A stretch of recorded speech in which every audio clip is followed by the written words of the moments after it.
Welcome back to Cablevision's Hudson News Edition. I'm Sherry Carabin. Hoboken is considering its largest municipal budget in its history, but not before the state weighs in.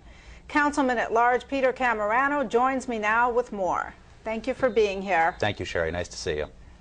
What exactly is the status of the budget right now? The budget is currently under consideration at both the City Council and at the Local Finance Board, which is a division of state government under the executive branch, state of New Jersey. And it's a fairly large budget. As you said, it's the largest one in the city's history. It represents about $87 million in total appropriations. That's up from approximately $79 million last year. So it's a sizable increase. The largest single chunk of it, not the majority of it, but the largest single piece of the budget goes towards public safety, the fire and the police departments. That represents about $29 million. So, you know, all in all, we're talking about large sums of money here that are under consideration, and people have a lot of concern, and we've spent a lot of time at the council talking about these issues and considering this document. What kind of problems are you having? Well, the largest problem I would characterize as just its overall lateness.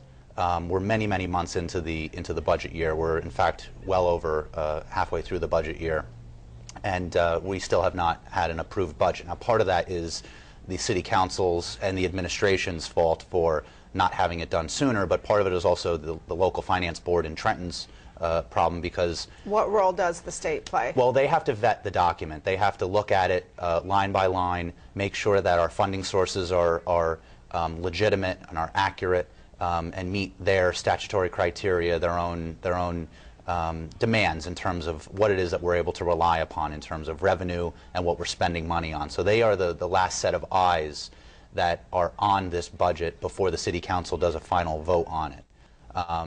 Another problem that is in this budget that is really no one in particular's fault, but it's there and it's glaring, is the cost of health care. Our municipal budget portion that went towards healthcare costs for municipal employees in 2001 was about $3.5 million. It's $12 million in this year's budget. So that means it's doubled more or less twice in the last 7 years. That's an astounding number. Oh, it's staggering. It's absolutely staggering. And if those types of increases continue, that doesn't bode well for the city. But another thing that's a problem this year is that we're paying into the state's pension fund, whereas those payments haven't been made in recent years.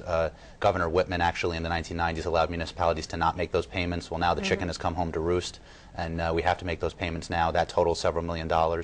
So, you know, there's a lot of issues that here and there add up to millions and millions of dollars that we have to deal with. We have to find the funding sources, and we have to pass this budget. Is it likely to be approved in its current form?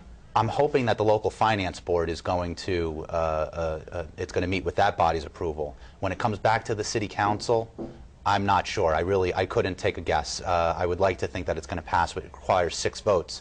And truthfully, I don't even know where I'm coming down on it right now. If it includes a tax increase, I would be leaning towards voting no. But it's hard to say. Hopefully, you know, we pass a responsible budget that you have support of, but we'll see what happens. Well, thank you very much for joining me here today. Sure thing, Sherry. Thank you.